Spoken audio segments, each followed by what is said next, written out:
year. Even this Ukraine war, everything, they are reporting to me every single day. I wake up, I say, they say, dear Peter, this. I say, I left from soccer. I don't know anything about what they do. They don't write me, they don't do anything. But you cannot leave us for the university without that number. And there's no year they don't get from everyone and each of us at least 500 to 1,000 pounds.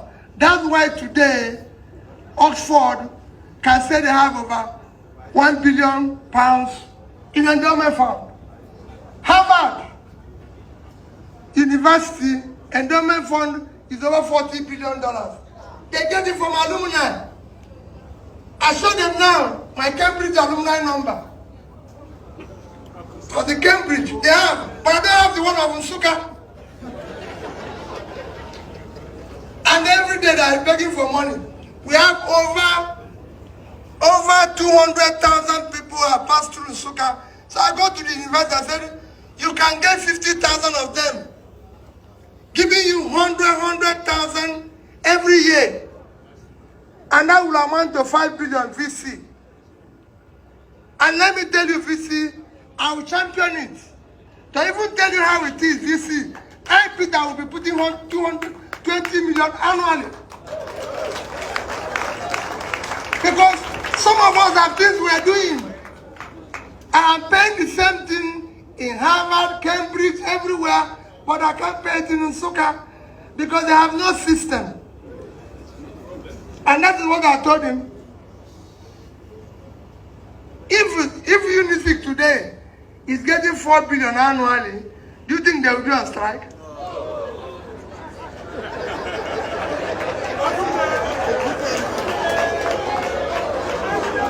So it is for us. It's for us to tweak. The reason why I said this to you is that all of you can contribute. All of you can make this work. VC, let me say publicly what I told you privately. I'm going to work with your alumni to set up this office, provide the computers and make it work.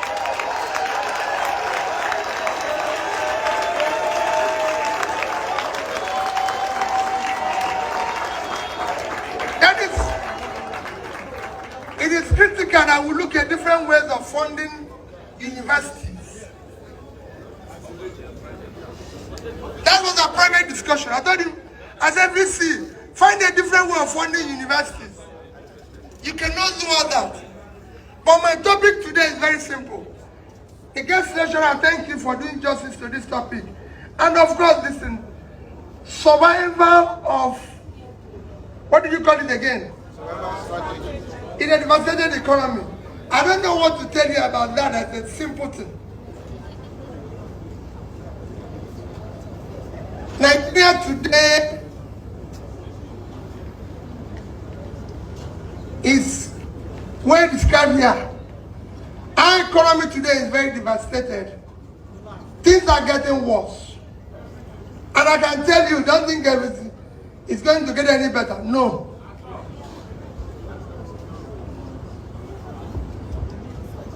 And what do you do with it? Just to give you an example so you know how bad things are.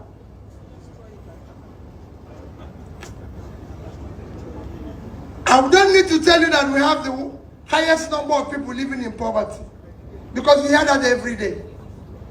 But what is worse in it is that we have more people living in poverty as of 2019 than the two most populated countries put together. India and China population combined is 2.8 billion. We are 200 million, and we have more people living in poverty than these two countries combined.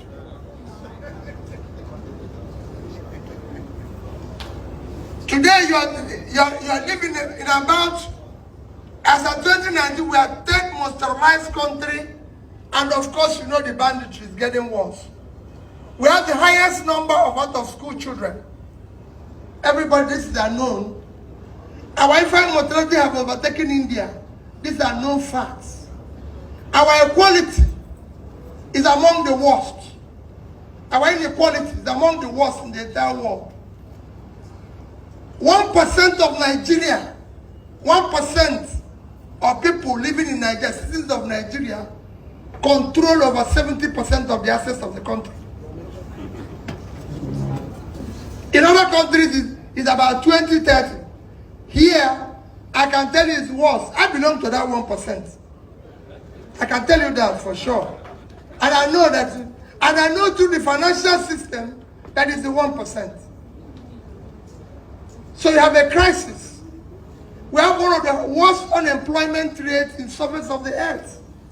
In Nigeria, a population of 200 million people, the number of people that are supposed to be working is 120 million. Today, the people that are employed and are working in Nigeria is just about 36 million. So you have over 70 million people that are supposed to be productive, not doing anything. The consequence is that you have a country that is not producing anything. It's not a productive country. You're no longer generating any revenue. You're sustaining a country by borrowing. And you're borrowing for consumption. So you see every day, the ministers say, we don't have an economic, we don't have a debt problem. We have an economic problem. Yesterday, I saw DMO showing everywhere that our debt is only 22% of our GDP. Because it's about $100 billion. That's only about 22% of our GDP. That is low compared to the expected ratio of 40 to 50% compared with other countries. The reality is that that 100 billion is thrown away. There's nothing wrong in borrowing. If you borrow to do investment as an individual, that is how you borrow. But if you borrow for consumption, you're finished. And we borrow for consumption. The consequence is that your country today uses 93% of its revenue to service debts. Last year, 2021, for the first 5 months of the year, January to May, our income revenue was 1,847,000,000,000. We used 1,802,000,000,000 to service debts. We have only 45 billion left, and we are borrowing more. Our budget last year was 13 trillion, about 13 trillion. We were supposed to borrow only 3. Because we were supposed to generate about 9 point something trillion. But all we generated last year in revenue was 5.7 trillion. So, instead of having a deficit of 3 point something trillion last year, we had almost 8 trillion deficit. This year, our budget is 14 trillion. We are projecting a revenue of 10 trillion. We've now added subsidy of 3 point something trillion, plus other borrowed money. I assure you, we are not going to get more than 6 trillion this year. So our budget deficit this year will be about 10 trillion.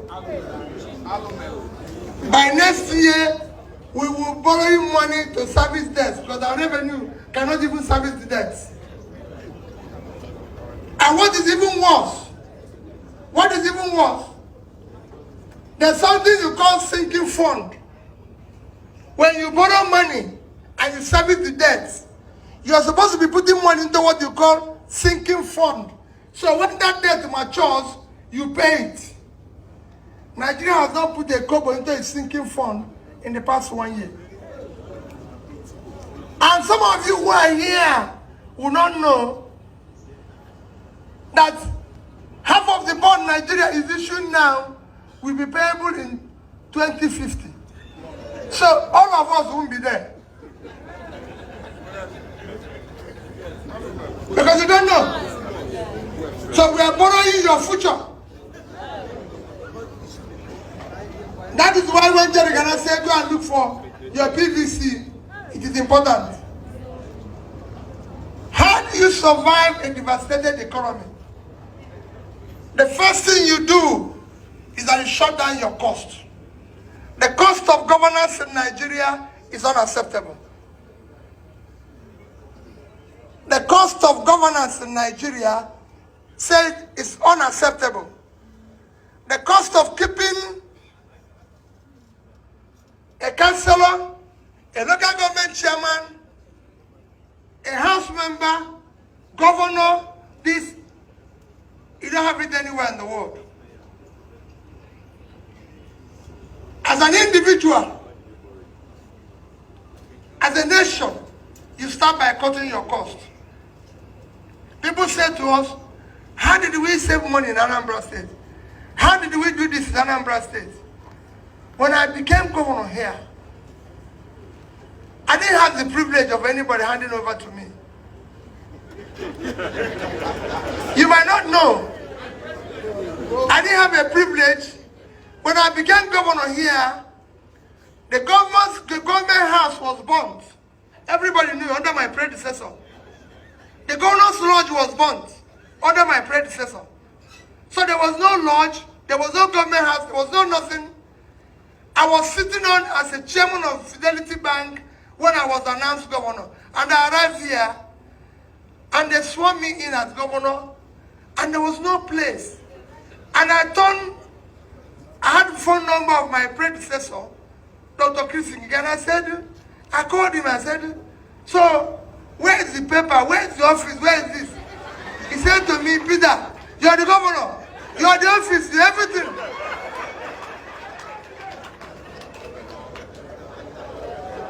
I asked them, how do you have, I brought all the commissioners and the permanent secretaries. Tell me what the state wants to do. Tell me what they want to achieve. Nobody have an idea. And I said to them, do you have Ministry of Planning? They said no. I said, okay. I'm creating Ministry of Planning today. And I brought one of you in Unizik, Dr. Nkemo Keke. Nkemo Keke was my first commissioner for planning. I said, Nkem, if you have not planned, we are planning to fail. Let's deal with this planning department. That's how we set up planning department. That's how I knew. And we said, what are we going to do? We decided that we are going to work along, adopt what is called Millennium Development Goals, which is a carefully articulated and developed program by United Nations. We are going to adopt it as our vision. And we say, how are we going to deliver this? And we sat down and articulated what we called Anambra Integrated Development Strategy. I want to show you how you can work when you have a situation that is devastated. After we did that study, we decided we are going to work. Pulling people out of poverty is number one thing, MDG. Number two is education. Number three is health. We looked at every angle of it and said, okay, we're not going to deal with all this. But we have no money. But we found out one thing. The office of the governor actually consumes about 30-something% of our budget. 30-something% of our budget goes to the office of the governor. And I said, no. Let's settlerize all this because we have no money. How much are we giving to fighting poverty, which is opening up rural roads? Because you want to fight poverty, you open up rural roads, rural infrastructure. We said, this is a percentage. How much do we put in education? Because education is important. We were number 26 and 27 in NECO. I said I will not accept it. We must be among the best 6. How much we put this amount? By the time we finish sharing that money, based on percentage, I can tell you, the office of the governor did not have more than 5%. In fact, it was 4% something. And everybody said, Governor, you can't survive on this. Governor, you're not going to deal with it. I said, don't worry. It is my office. Let's start from day one and let's know what we can cut. One, the office of First Lady. Cut it off. Nobody voted for my wife. It's not part of this.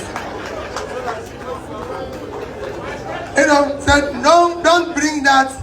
My wife, we're very close. I love her. She's in my house. But nobody voted for her. Cut off that confusion. Let's not deal with that. So, that saved us almost 2.something billion naira in our budget. And I told the people, when will Governor of Anambra State have a lodge in Abuja? What are we doing with it? It was costing us this amount of money every month to service. My predecessor bought it for 1 billion naira. Very lovely place, very nice place. But it was costing us money. We had almost 80 staff there, doing nothing, except that if I come to the airport, the day I will come, they carry 20 cars all over the place, creating confusion. Shut it down. We don't need it. So we started chopping off our cost. I used to stay here. We had 12 guest houses of governor in this Oka. I shut all of them down. If you look at it, outside the governor's lodge, you see they were trying to build presidential lodge there. I shut down the contract. The president doesn't live in Oka, and we don't need a presidential lodge. And everybody said, no, it's in every state. I said, don't worry. It is me who needs it. Shut it down. Come to the house. This is how you used to keep Governor Solo house. No. Because I didn't have an office and a lodge, remember, there's already a budget that year, approved budget, to renovate and refurbish the office of the governor for 298 million, which is about 300 million. They've already given it a contract or something, it's already there, and I said to the person, we don't have money. We need to shut it down. Everything cost us 43,200,000. Everything. The only thing I didn't buy new was a table. There was a table used by Dr. Mbadinuju. They kept one place. So I said, listen, this is table. So why are you buying new table? Table is table. Bring this table here and polish it. We don't need new table. And that table I used it for 8 years. Nothing happened to it. So we didn't buy a new one. To refurbish the office of the governor, to refurbish the lodge, the budget was approved budget 486 million. Every single thing we did in that lodge cost us 81 million naira. From 486. They were trying to buy bed from Dubai, bed, chair from this. I said, listen, we're in Oka. There must be somebody that can do bed in Oka. Bed is bed. It's not it's a place for somebody to sleep. It doesn't make any difference. If you will be awake, even if they buy gold bed, you will be awake. So leave it. Let's buy bed in Oka. Now that we went to Chifudaja from Osobo, and he did bed. They said, oh, they want leather seat. I said, okay, don't want. Leather seat is chair covered with leather. Is that not? Udaja, cover this chair with leather. The leather seat. And what am I saying? That's how we went around, chopping every cost. Because we didn't have money. We said we are going to save money. People say it's impossible. We cannot save money. We cannot do this. Everywhere you go, people, oh, this. I didn't have one secretariat. As you know, there was no secretariat when I came here. You have ministry of this in Abagana. Ministry of this, I said, we're going to build a secretariat. They said, no, where will you find the money to do it? I said, we are going to do it with money we are going to save from all these expenses of governor this, governor going to conference, governor traveling. You know, you're going to Abuja. You have 30 people who are not invited for the meeting accompanying you. What are they going to Abuja to do? All these people, listen, everybody's going because of allowance. And I tell people, I went to Onovo. IG of police. I said, oh, no, if I come to Abuja, give me 2 police people. Police is the police. I don't need to carry police from Oka. Give me 2. One told the DGSS. Oh, no, say, what type of thing is this? I said, listen, it's only me that is invited to a meeting in Abuja. These people, in the 3 trips I went with them, over 30 of them, it was costing us over 10 million in each trip. You buy their ticket, they claim allowance and everything. We go into a hotel, and you know, because they're not going to the meeting, when people are idle, they eat more. So they're in hotel eating. So I said, everybody remain in Oka. Don't go with me. So you can chop off the cost. We used to have a fuel dump. We used to have a fuel dump here. I stopped the fuel dump. I said, they won't have any fuel. It will cost us 30-something million naira every month for the fuel dump. Until one day, I stopped my motor in the middle of the road and said, I want to know how many of these 22 cars that is carrying somebody. Only 5. That day, my convoy became 5 vehicles. No more. And you buy fuel when I'm there. It cost us less than 2 million a month. So what am I trying to say? You chop, the first thing you do when things are bad is that you shut down the cost. Our schools, our secondary school had generators. Every secondary school in Anambra State had generators. Do you know how we bought that generator? Somebody gave me a bill to put street lights from this my office in Oka here to my lodge. And how I'm going pouring the street light. And he get the 500 and something million naira. And I asked the Commissioner for Education, how many secondary schools do we have in Anambra State? It was about 500. I called the man who said generator, say, if I buy from you 540 kVA generators, which is just for the school to have light and fan, how much will it cost? You get about the same amount, 550 million. I say, pay this man to buy generator and keep to all the secondary schools, leave the street lights. Governor will work here till 6, 7, he goes to his house. If I don't need light on the street, these children need light to be in their school. So these are what we did. Obasanjo came here. Everybody knew how Obasanjo came here. When Obasanjo wanted to come here, I went to him and said, we don't have any place for the president to sleep. You are the president of the country. You can come in the morning and go in the evening. There's no place for you to sleep. He insisted. He said, I will sleep in Oka for 3 days.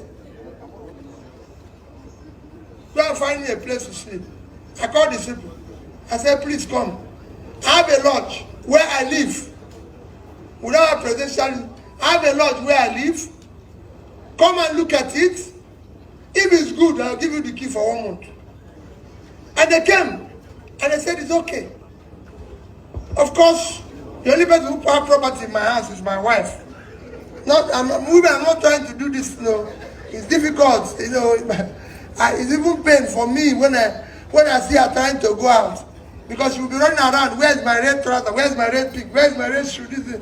So I said, Madam, Obasanjo is coming to spend time there. So me, I don't take I'm going to the hotel.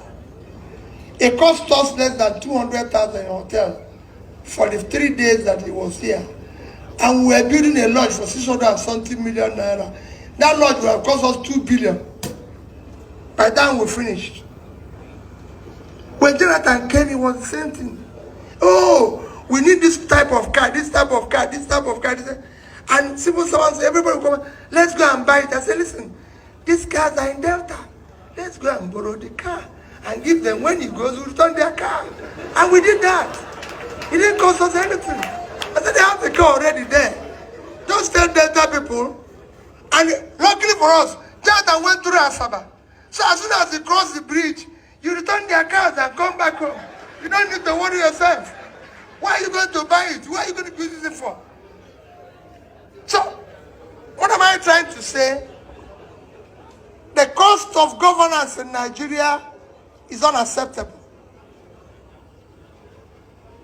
Today, universities are closed. Universities are closed because of the demand of the lecturers. But I can tell you, the government finds more time to negotiate with pandits more than the time they spend in with lecturers. This is the only country in the world where a thug earns more money than a professor. Tell me why the professor will be doing research. Is it not better to become a thug since and help yourself? By now, most of them would have been senior thugs. This is a country where I'll just conclude now. I don't know what is happening in the devastated economy. This is a country where you see a house member, a local government chairman, a legislator dashing car, and they say he's doing well, and the lecturer is not paid. It doesn't happen anywhere in the world. I don't use America as an example, but I want to use it this night as an example. The biggest American state is California. California is a country. California GDP is $3.2 trillion. So California is 8 times Nigerian GDP. Our GDP is 400. So it times 8. The governor of California, his salary is $225,000. The salary of Stanford professors are $300,000.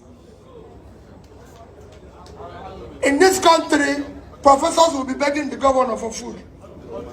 It doesn't happen anywhere in the world.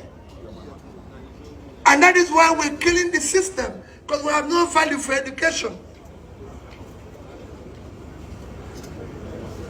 We borrow money, so there's so many things you can do. How do you survive a devastated economy? Today we say we are fighting corruption. We're not fighting corruption. If you have a leader with integrity, you reduce stealing by 70%. You have to approve the money they will steal. I was governor of Anambra State for 8 years. Let anybody come and show me the one that is stolen. The day I left office here, I wasn't owing any pension, any contractor. Igwe can tell you, Igwe is my contractor. Ask him. I used to beg contractors, bring your fee, let me pay you. I used to see contractors say, I bring your certificate, let me pay you. I bought vehicles from Innocent, 5 billion. I paid him 1 year before he gave me even one car. 1 year. Innocent is there, he will tell you. That's why he said, this is part of a B2B's legacy. And in that period, we were able to save in 3 banks. And I want to show it, and I'll come to banks. Access Bank, the day I left office, I had $50 million, 12 billion naira. I had in Diamond Bank, $50 million, 12 billion naira. And I had the Fidelity Bank, $56 million, 12 billion naira. And I was not owing anybody.